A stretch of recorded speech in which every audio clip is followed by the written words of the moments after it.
नमस्कार दोस्तों, आप सभी का हमारे इस YouTube चैनल आइकॉनिक ज्ञान पर हार्दिक स्वागत है। आज से हम अपनी इस न्यू सीरीज़ ज्योग्राफी की शुरुआत करने जा रहे हैं, जिसमें हम आपको क्लास 6 चैप्टर नंबर 1 सौरमंडल में पृथ्वी इसके बारे में समझाने वाले हैं। देखिए, हम इस न्यू सीरीज़ को स्टार्ट करने से पहले आपको बताना चाहेंगे कि इस चैप्टर के कंप्लीट होने के बाद इससे रिलेटेड जो भी क्वेश्चन बनते हैं वे सभी क्वेश्चन आपको टेलीग्राम पर एज इट इज़ ऐसे ही मिलेंगे जैसे एग्ज़ाम में आते हैं। उन सभी का अभ्यास करके आप ये जान पाएंगे कि चैप्टर नंबर 1 सौरमंडल में पृथ्वी को आपने कितनी अच्छी तरीके से जाना है।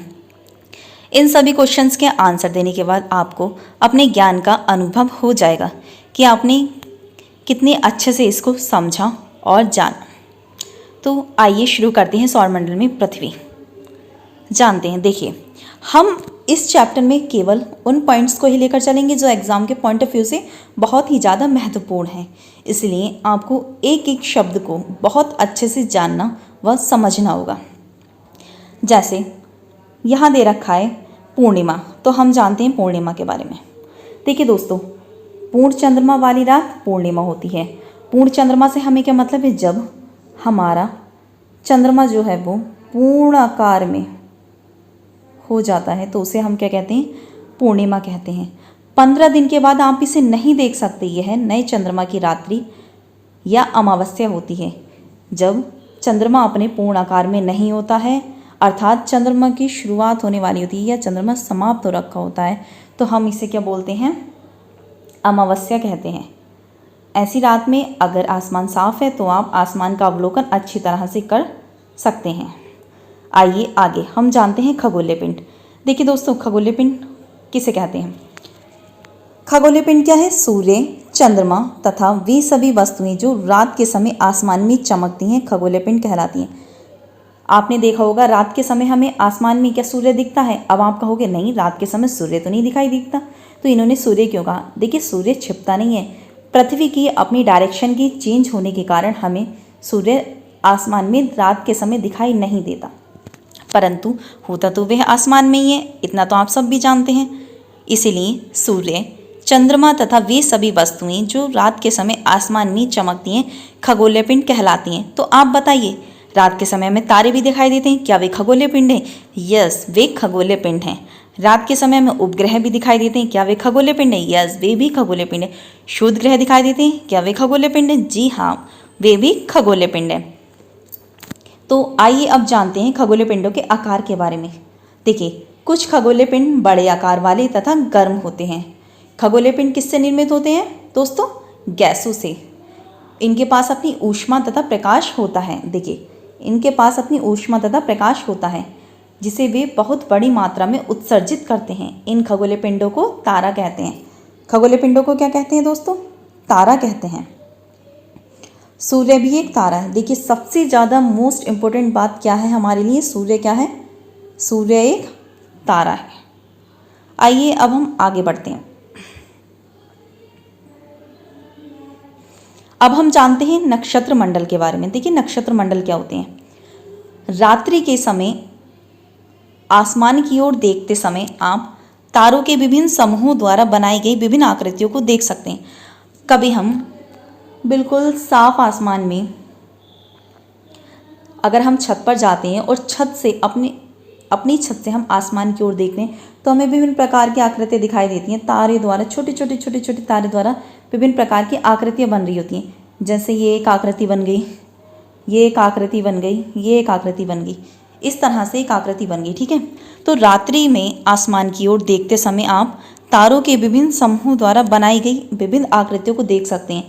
ये नक्षत्र मंडल कहलाते हैं। जो तारे आकृति बना रहे होते हैं ना, देखिए जैसे ये तारों ने आकृति बनाई, ये आकृति बनाई, ये आकृति बनाई, हमने 3-4 तारों को आपस में जोड़कर एक आकृति बनाया, ऐसा हमने महसूस किया कि एक आकृति बनी है, तो इसे हम क्या कहेंगे? इसे हम नक्षत्र मंडल कहेंगे।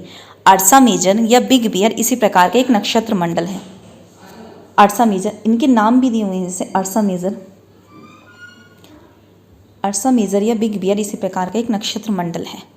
बहुत आसानी से पहचान में आने वाले नक्षत्र मंडल हैं। देखिए, अर्सा मेजर और बिग बियर को हम बहुत आसानी से आसमान में देख सकते हैं, क्योंकि सप्तऋषि 7 तारों का एक समूह होता है जिसे कहते हैं हम सप्तऋषि। सप्तऋषि जो होता है वो अर्सा मेजर का एक भाग है। सप्तऋषि देखिए हमें इस चित्र में बहुत अच्छे से दिखाया गया है। सप्तऋषि ये है सप्तऋषि, ये किसका भाग है सप्तऋषि दोस्तों? अर्सा मेजर का। अर्सा मेजर, सप्तऋषि किसका भाग है? अर्सा मेजर। अर्सा मेजर का एक भाग है। अपने परिवार या पड़ोस में किसी बड़े व्यक्ति से कहिए कि वह आपको आसमान में और अधिक तारों, ग्रहों तथा नक्षत्र मंडलों को दिखाए। तो जानते हैं आगे। लोग रात्रि में दिशा का निर्धारण तारों की सहायता से करते थे। उत्तरी तारा उत्तर दिशा को बताता है। उत्तरी तारा किस दिशा को बताता है दोस्तों? उत्तर दिशा को बताता है। इसे ध्रुव तारा कहते हैं। देखिए कितना इंपॉर्टेंट पॉइंट है। उत्तरी तारा उत्तर दिशा को बताता है, जिसे क्या कहते हैं हम? ध्रुव तारा कहते हैं। आइए आगे बढ़ते हैं। अब हम जानते हैं ग्रहों के बारे में। ग्रह कुछ खगोलीय पिंडों में अपना प्रकाश एवं ऊष्मा नहीं होती है, वे तारों के प्रकाश से प्रकाशित होते हैं। ऐसे पिंड ग्रह कहलाते हैं। देखिए दोस्तों ग्रह किसे कहते हैं? हमारे पहले कितने ग्रह थे? 9, परंतु आज कितने ग्रह हैं? 8। बुध, शुक्र, पृथ्वी, मंगल, बृहस्पति, शनि, अरुण, वरुण, इन्हें हम ग्रह कहते हैं। ग्रहों की संख्या कितनी है? 8। इनके पास अपना प्रकाश नहीं होता। आप बताइए अगर सूर्य ना हो तो क्या हमारी पृथ्वी चमक सकती है? क्या हमें रोशनी का आभास हो सकता है? नहीं, क्योंकि ग्रहों पर जहाँ जो भी रोशनी हमें प्राप्त होती है वो कहाँ से प्राप्त होती है? तारों से प्राप्त होती है। और तारे भी कौन सा तारा? सूर्य तारा। ग्रह जिसे अंग्रेजी में प्लैनेट कहते हैं। ग्रहों को अंग्रेजी में क्या कहते हैं दोस्तों? प्लैनेट कहते हैं। प्लैनेट कहते हैं। ग्रीक भाषा में प्लैनेटाई शब्द से बना है। प्लैनेट जो बना है वो किस भाषा से बना है दोस्तों? ग्रीक भाषा के प्लैनेटाई शब्द से बना है, जिसका अर्थ होता है परिभ्रमक, अर्थात चारों ओर घूमने वाला। परिभ्रमक का मतलब क्या होता है? चारों ओर घूमने वाला। देखिए कितना इंपॉर्टेंट पॉइंट है। पृथ्वी जिस पर हम रहते हैं क्या है? वो एक ग्रह। पृथ्वी जिस पर हम रहते हैं एक ग्रह है। यह अपना संपूर्ण प्रकाश एवं ऊष्मा सूर्य से प्राप्त करती है, जैसा कि हमने अभी आपको बताया था, जो कि पृथ्वी के सबसे नज़दीक का तारा है। देखिए कितना ज़्यादा इंपॉर्टेंट पॉइंट है। पृथ्वी के सबसे नज़दीक का तारा कौन सा है दोस्तों? सूर्य। पृथ्वी को बहुत अधिक दूरी से जैसे चंद्रमा से देखने पर यह चंद्रमा की तरह चमकती हुई प्रतीत होगी। आइए जानते हैं कुछ रोचक तथ्यों के बारे में। बृहस्पति, शनि तथा यूरेनस के चारों ओर छल्ले हैं। ये छल्ले विभिन्न पदार्थों के असंख्य छोटे छोटे पिंडों से बनी पट्टियां हैं। पृथ्वी से इन छल्लों को शक्तिशाली दूरबीन की सहायता से देखा जा सकता है, परंतु यदि हमारे क्वेश्चंस एग्जाम में जो पूछे जाते हैं उसमें पूछा जाता है किस ग्रह के चारों ओर छल्ले पाए जाते हैं, तो हमें आंसर क्या लगाना होता है? शनि। शनि के चारों ओर छल्ले पाए जाते हैं। आइए आगे बढ़ते हैं। बुध। देखिए बुध को सूर्य के चारों ओर परिक्रमण का मतलब क्या है? बुध जो है वो सूर्य के चारों ओर जो चक्कर लगाता है वो कितने दिन में लगाता है? 88 डेज में। और अपने अक्ष पर जो उसका परिभ्रमण है यानी घूर्णन है वो कितने टाइम का होता है? 59 डेज का। अब आइए आगे बढ़ते हैं। शुक्र। सूर्य के चारों ओर एक परिक्रमण कितना है सूर्य का? 255 डेज। और अपने अक्ष पर कितना है? 243 डेज। और पृथ्वी का सूर्य के चारों ओर एक परिक्रमण यानी पृथ्वी सूर्य के चारों ओर जो चक्कर लगाती है वो कितने टाइम में लगाती है? 365 डेज। और अपने अक्ष पर कितने में लगाती है? 1 दिन में। और दोस्तों सबसे ज़्यादा जो जानने वाली बात है वो है बुध और शुक्र के पास कोई भी चंद्रमा नहीं है। और पृथ्वी के पास कितनी चंद्रमा है दोस्तों? 1। और मंगल। सूर्य की चारों ओर एक परिक्रमण मंगल जो है वो कितने दिन में करता है? 687 डेज में। और अपने अक्ष पर जो इसका घूर्णन होता है वो कितने में होता है? 1 दिन में। और मंगल पर जो चंद्रमाओं की संख्या है वो कितनी है? 2। देखिए हमारी पृथ्वी पर चंद्रमा 1 है, परंतु मंगल पर चंद्रमा 2 हैं।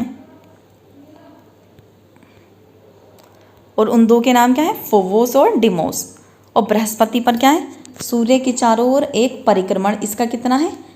11 ईयर, 11 मंथ एंड अब हम इसे टोटल मिलाकर क्या कहेंगे? 12 ईयर। अपने अक्ष पर इसका घूर्णन क्या है? 9 आवर्स 56 मिनट। और इसकी चंद्रमाओं की संख्या कितनी है? देखिए दोस्तों, इसके अंदर चंद्रमाओं की संख्या 16 दे रखी है, बट बृहस्पति पर चंद्रमाओं की जो संख्या है वो है 79। शनि, सूर्य के चारों ओर एक परिक्रमण, इसका कितना है? 29 ईयर 5 मंथ्स। और अपने अक्ष पर इसका घूर्णन कितना है? 10 आवर्स 40 मिनट। और इसकी चंद्रमाओं की संख्या, देखिए दोस्तों यहाँ पर चंद्रमाओं की संख्या 30 दे रखी है, लेकिन शनि पर जो है वो चंद्रमाओं की संख्या बृहस्पति से भी ज़्यादा है। कितनी है? 82। और यूरेनस, सूर्य के चारों ओर एक परिक्रमण कितना है इसका? 84 ईयर। और अपने अक्ष पर इसका घूर्णन कितना है? 17 आवर्स 14 मिनट। और इसकी चंद्रमाओं की संख्या कितनी है? लगभग 17। नेपच्यून, इसका मतलब वरुण, सूर्य की चारों ओर एक परिक्रमण कितना है इसका? 164 ईयर। और अपने अक्ष पर इसका घूर्णन कितना है? 16 आवर्स 7 मिनट। और इसकी चंद्रमाओं की संख्या कितनी है? 8। आइए जानते हैं अब इन ग्रहों की कुछ इंपॉर्टेंट बात। आंतरिक ग्रह सूर्य के बहुत नज़दीक हैं और ये चट्टानों से बने होते हैं। ये किस चीज़ से निर्मित होते हैं दोस्तों? चट्टानों से। और ये क्वेश्चन अधिकतर पूछा जाता है, ये किससे निर्मित होते हैं? चट्टानों से निर्मित होते हैं। ये चट्टानों से बने होते हैं। और बाह्य ग्रह सूर्य से बहुत दूर हैं। बाह्य ग्रह कौन कौन से हैं? बृहस्पति, शनि, अरुण और वरुण। तथा बहुत बड़े आकार के हैं। ये गैस और तरल पदार्थों से निर्मित हैं। जब आपको हम क्विज कराएंगे तो इसके अंदर हम आपसे यह क्वेश्चन जरूर पूछेंगे कि आंतरिक ग्रह कौन कौन से हैं और बाह्य ग्रह कौन कौन से। आंतरिक ग्रह किससे निर्मित होती हैं और बाह्य ग्रह किन किन चीज़ों से निर्मित होती हैं। इसलिए आपको एक एक पॉइंट्स को बहुत ध्यान से पढ़ना होगा। अब हम जानते हैं उपग्रह। आसमान में दिखने वाला चंद्रमा एक उपग्रह है। यह हमारी पृथ्वी का सहचर है तथा इसके चारों ओर चक्कर लगाता है। पृथ्वी के चारों ओर चक्कर कौन लगाता है दोस्तों? चंद्रमा। और उपग्रह होते क्या हैं? देखिए, जो सूर्य के चारों ओर चक्कर लगाते हैं वे क्या होते हैं? ग्रह। और ग्रहों के जो चारों ओर चक्कर लगाते हैं वे क्या होते हैं? वो उपग्रह होते हैं। हमारी पृथ्वी के समान 7 अन्य ग्रह हैं जो सूर्य से प्रकाश एवं ऊष्मा प्राप्त करते हैं। क्या आप उन 7 ग्रहों के नाम बताना चाहेंगे? प्लीज़ उन 7 ग्रहों के नाम आप कमेंट कर हमें बताइए। उनमें से कुछ के पास अपने चंद्रमा भी हैं। चंद्रमा, अब आप ये बताइए चंद्रमा किन किन ग्रहों के पास नहीं है? अभी हमने आपको पढ़ाया है बुध व शुक्र के पास कोई भी चंद्रमा नहीं है। और फिर चंद्रमा किन किन ग्रहों के पास है? बुध शुक्र को छोड़कर बाकी सभी ग्रह जो हैं पृथ्वी, मंगल, बृहस्पति, शनि और अरुण व वरुण, इन सभी के पास अपने अपने चंद्रमा हैं। उपग्रहों को ही चंद्रमा कहते हैं। देखिए, क्या आप जानते हैं कुछ बातें ऐसी होती हैं जो इन छोटे छोटे बॉक्स में दिखाई देती हैं जो बहुत ही ज़्यादा ज़रूरी होती हैं। जैसे सोल, रोमन कहानियों में सोल जो है वो किसको कहा जाता है? सोल जो है वो सूर्य देवता को कहा जाता है। सोल यानी कि सौर शब्द का अर्थ है सूर्य से संबंधित, इसलिए सूर्य के परिवार को सौरमंडल कहते हैं। सौर शब्द का अर्थ उपयोग करते हुए और अधिक शब्दों को लिखें। अब हम जानते हैं, देखिए सौरमंडल में क्या क्या चीज़ें आती हैं। सूर्य, 8 ग्रह में आप दोबारा बताइए, आपको अच्छे से याद हो जाएंगे। बुध, शुक्र, पृथ्वी, मंगल, बृहस्पति, शनि, अरुण, वरुण। उपग्रह किनको कहते हैं दोस्तों? चांद को। तथा कुछ अन्य खगोलीय पिंड जैसे शुद्ध ग्रह क्या होते हैं? ये ग्रहों के ही छोटे छोटे व टूटे हुए भाग होते हैं जो इनकी परिक्रमा करते हैं। किनकी परिक्रमा करते हैं दोस्तों? ग्रहों की। एवं उल्का पिंड मिलकर सौरमंडल का निर्माण करते हैं। उसे हम सौर परिवार का नाम देते हैं। सौर परिवार का दोस्तों मुख्य बताइए। तो सौर परिवार का मुख्य कौन होता है? सूर्य। आइए आगे बढ़ते हैं। अब हम जानते हैं सूर्य के बारे में। सूर्य सौरमंडल के केंद्र में स्थित है। यह बहुत बड़ा एवं अत्यधिक गर्म गैसों से बना है। सूर्य अत्यधिक गर्म गैसों से बना है और नाभिक के संलयन के कारण इसकी जो रोशनी होती है, इसकी जो भी आंतरिक ऊर्जा होती है, वह एक दूसरे को बांधे रखती है। इसका खिंचाव बल इससे सौरमंडल को बांधे रखता है। सूर्य सौरमंडल के लिए प्रकाश एवं ऊष्मा का एकमात्र स्रोत है। देखिए दोस्तों, पूरे सौरमंडल को जो भी ऊर्जा, जो भी ऊष्मा, जो भी प्रकाश मिल रहा है वो कहाँ से मिल रहा है? सिर्फ और सिर्फ सूर्य से। लेकिन हम इसकी अत्यधिक तेज ऊष्मा को महसूस नहीं करते, क्योंकि सबसे नज़दीक का तारा होने के बावजूद यह हमसे बहुत दूर है। सूर्य हमसे बहुत दूर है, बहुत दूर। आप जानते हैं बहुत दूर कितना दूर है? सूर्य पृथ्वी से लगभग 15 करोड़ किलोमीटर दूर है। देखिए, बहुत ही ज़्यादा इम्पोर्टेंट बात है जिसको आपको नोट डाउन करना है। सूर्य पृथ्वी से लगभग 15 करोड़ किलोमीटर दूर है। आइए दोस्तों, अब हम जानते हैं ग्रहों के बारे में। हमारे सौरमंडल में 8 ग्रह हैं। अब तो आपको उन 8 ग्रहों के नाम याद हो गए होंगे। बताइए कौन कौन से? बुध, शुक्र, पृथ्वी, मंगल, बृहस्पति, शनि, अरुण और वरुण, यानी कि यूरेनस तथा नेपच्यून। देखिए, इसके साथ साथ हमें जो याद रखना है वो है, सौरमंडल में सभी 8 ग्रह एक निश्चित पथ पर सूर्य का चक्कर लगाते हैं। हर ग्रह, जैसे ये हमारा सूर्य है, ये हमारे ग्रह हैं, प्रत्येक ग्रह एक निश्चित पथ पर सूर्य का चक्कर लगा रहा है। इस तरीके से उसका अपना एक निश्चित पथ होता है। ये रास्ते दीर्घ वृत्ताकार में फैले हुए हैं। अभी हमने आपको चित्र बनाकर दिखाया। ये चित्र कैसा बना था दोस्तों? दीर्घ वृत्ताकार। ये कक्षा कहलाते हैं। जो हमारा ये चित्र जा रहा था ना, देखिए दोस्तों, ये जो हमारा चित्र है, ये क्या कहलाती है? इनके ग्रहों की कक्षा। जिस पथ पर वे चक्कर लगाते हैं ना, इस पूरे पथ को हम क्या बोलते हैं? कक्षा बोलते हैं, कक्षा। बुध सूर्य के सबसे नज़दीक है। बुध सूर्य के सबसे नज़दीक है। अपनी कक्षा में सूर्य की चारों ओर एक चक्कर लगाने में इसे केवल 88 डेज लगते हैं। सूर्य, ये है हमारा सूर्य, ये है हमारा बुध। ये बुध जो है हमारे सूर्य के जो चक्कर लगा रहा है, इसको एक चक्कर लगाने में आपको पता है कितना टाइम लगता है? सिर्फ और सिर्फ 88 डेज। और आप जानते हैं पृथ्वी को कितना टाइम लगता है सूर्य का चक्कर लगाने में? 365 डेज। अब आपको ज्ञात हो चुका होगा कि बुध से पृथ्वी की दूरी कितनी है, क्योंकि इसे 88 डेज लग रहे हैं और उसे 365 डेज। शुक्र को पृथ्वी का जुड़वा ग्रह कहा जाता है। बहुत ही ज़्यादा ज़रूरी बात है दोस्तों, शुक्र को पृथ्वी का जुड़वा ग्रह कहा जाता है। पृथ्वी का जुड़वा ग्रह को किसको कहा जाता है? शुक्र को, क्योंकि इसका आकार एवं आकृति लगभग पृथ्वी के ही समान है। देखिए, पहले जब हमारी पृथ्वी पर, हमारे सौरमंडल में 9 ग्रह थे, तो उनमें 9वां ग्रह कौन सा था? प्लूटो। अभी तक प्लूटो भी एक ग्रह माना जाता था, परंतु अंतर्राष्ट्रीय खगोलीय संगठन ने अपनी बैठक अगस्त 2006 में यह निर्णय लिया कि कुछ समय पहले खोजे गए अन्य खगोलीय पिंड 2003 UB 313 सिरस तथा प्लूटो बोने ग्रह कहे जा सकते हैं। देखिए, अब प्लूटो को किस ग्रह की श्रेणी में रखा गया है दोस्तों? बोने ग्रह की श्रेणी में रखा गया है। आइए अब हम आगे बढ़ते हैं। अब हम जानते हैं हमारी प्यारी पृथ्वी के बारे में। पृथ्वी, सूर्य से दूरी के हिसाब से पृथ्वी तीसरा ग्रह है। तीसरा मतलब ये सूर्य है, ये बुध है, ये शुक्र है और ये हमारी प्यारी पृथ्वी। आकार में यह 5वां सबसे बड़ा ग्रह। आकार मतलब, अब हम इधर आते हैं, बृहस्पति है, शनि है, अरुण है, वरुण है। इन 4 के बाद आकार में पृथ्वी 5वां बड़ा ग्रह है। यह ध्रुवों के पास थोड़ी चपटी होती है। जो हमारी पृथ्वी है दोस्तों, वो ध्रुवों के पास थोड़ी चपटी है। ये उत्तरी ध्रुव कहलाता है, ये दक्षिणी ध्रुव कहलाता है। यही कारण है कि इसके आकार को भूआव कहा जाता है। बताइए दोस्तों, पृथ्वी के आकार को क्या कहा जाता है? भूआव कहा जाता है। भूआव का अर्थ होता है पृथ्वी के समान आकार। किसके समान आकार? पृथ्वी के समान आकार। जीवन के लिए अनुकूल परिस्थितियां संभवतः केवल पृथ्वी पर ही पाई जाती हैं। पृथ्वी ना तो अधिक गर्म है और ना ही अधिक ठंडी। यहाँ पानी एवं वायु उपस्थित है जो हमारे जीवन के लिए आवश्यक है। वायु में जीवन के लिए आवश्यक गैसें जैसे ऑक्सीजन मौजूद है। इन्हीं कारणों से पृथ्वी सौरमंडल का सबसे अद्भुत ग्रह है। देखिए, इधर आते हैं हम। क्या आप जानते हैं प्रकाश की गति लगभग 3 लाख किलोमीटर पर सेकंड। इस गति के बावजूद सूर्य के प्रकाश को पृथ्वी तक पहुंचने में लगभग 8 मिनट का समय लगता है। टोटल हम कहें तो 8 मिनट एंड 16 सेकंड।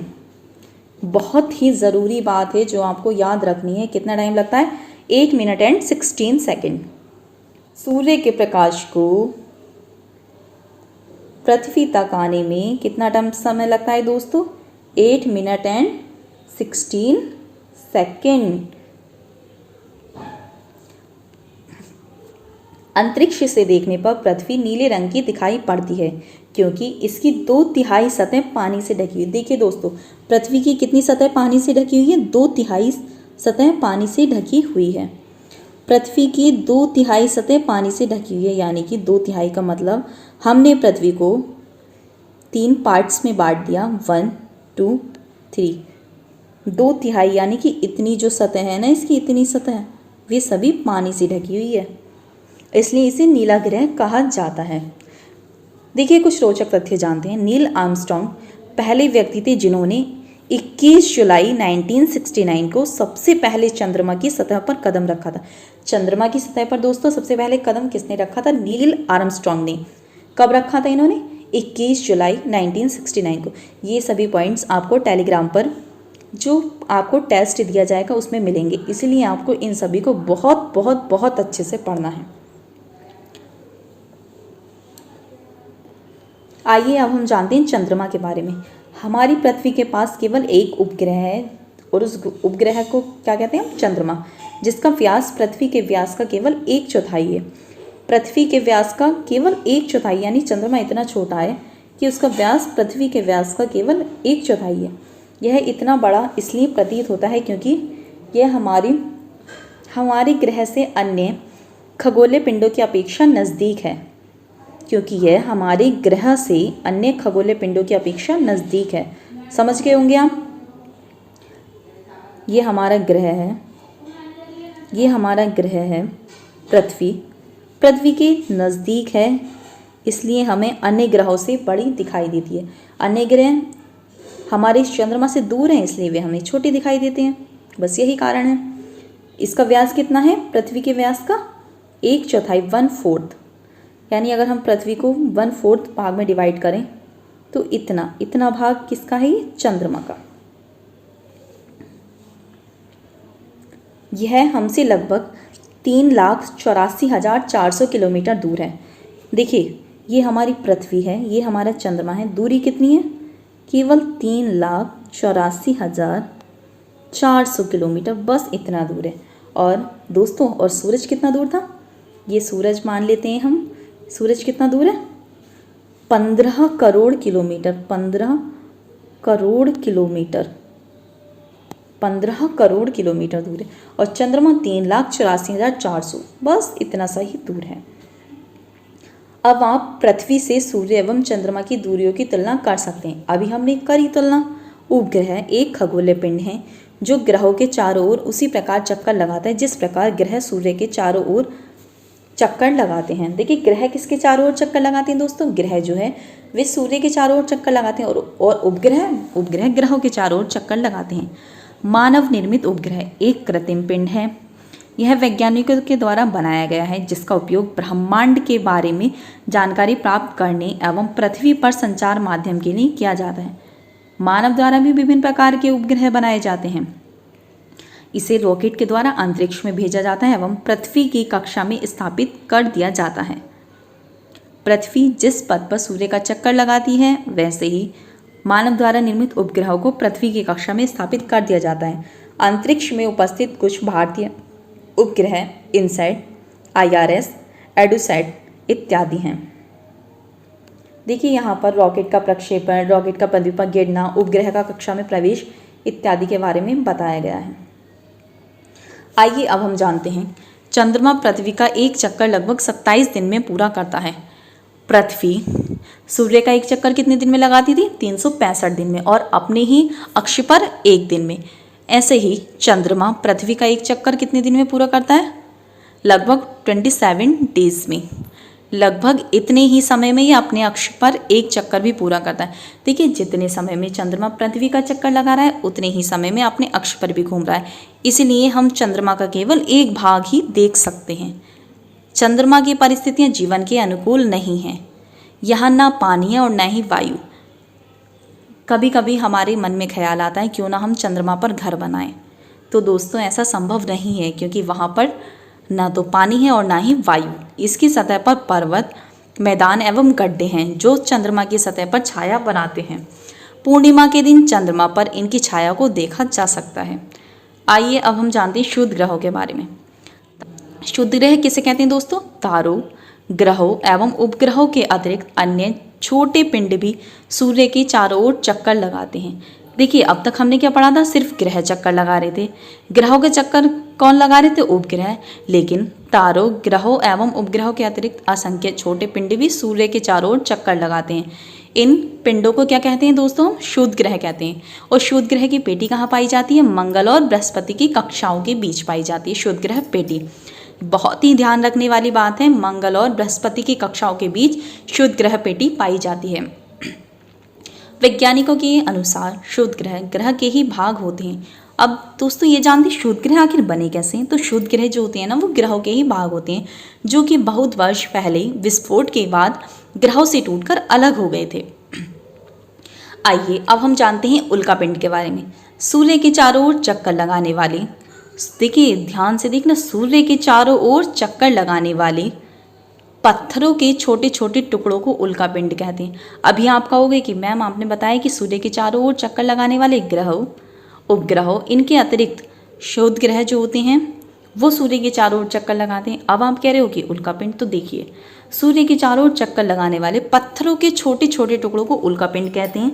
कभी कभी ये उल्कापिंड पृथ्वी के इतने नज़दीक आ जाते हैं कि इनकी प्रवृत्ति पृथ्वी पर गिरने की होती है। इस प्रक्रिया के दौरान वायु के साथ घर्षण होने के कारण ये गर्म होकर जल जाते हैं। कभी कभी कोई उल्का पूरी तरह जले बिना पृथ्वी पर गिरती हुई प्रतीत होती है, जिससे धरातल पर गड्ढे बन जाते हैं। क्या आपने तारों वाले खुले आकाश में एक ओर से दूसरी ओर तक फैली चौड़ी सफ़ेद पट्टी की तरह एक चमकदार रास्ते को देखा है? यह लाखों रास्तों का समूह, यह पट्टी जो होती है वो आकाशगंगा मिल्की वे है। हमारे सौरमंडल इस आकाशगंगा का एक भाग है। हमारे पूरे ब्रह्मांड में विभिन्न प्रकार की आकाशगंगाएं हैं। जैसे हमारा सूर्य जो है वो संपूर्ण सौरमंडल का मुख्य है, उसी प्रकार पूरे ब्रह्मांड में अलग अलग आकाशगंगाएं हैं जिन्हें अभी तक खोजा नहीं जा सका है कि हमारे पूरे ब्रह्मांड में कितनी आकाशगंगाएं हैं। तो आकाशगंगा देखिए क्या है? खुले आकाश में एक ओर से दूसरी ओर तक फैली चौड़ी सफ़ेद पट्टी की तरह एक चमकदार रास्ते को देखा है। यह तारों का समूह है। यह पट्टी आकाशगंगा या मिल्की वे है। हमारा सौरमंडल इस आकाशगंगा का एक भाग है। प्राचीन भारत में इसकी कल्पना आकाश में एक प्रकाश की बहती नदी से की गई थी। इस प्रकार इसका नाम आकाशगंगा पड़ा। आकाशगंगा करोड़ों तारों, बादलों तथा गैसों की एक प्रणाली है। इस प्रकार की लाखों आकाशगंगाएं मिलकर ब्रह्मांड का निर्माण करती हैं। अभी दोस्तों हमने आपको बताया कि हमारे ब्रह्मांड में बहुत सारी आकाशगंगाएं हैं जिनका पता अभी तक नहीं लगाया जा सका है। ब्रह्मांड की विशालता की कल्पना करना अत्यधिक कठिन है। वैज्ञानिक अभी भी इसके बारे में अधिक से अधिक जानकारी एकत्रित करने में जुटे हैं। इसकी आकार के संबंध में हमें कोई जानकारी नहीं है, ना ही हम ये बता सकते हैं हमारा ब्रह्मांड कितना बड़ा है।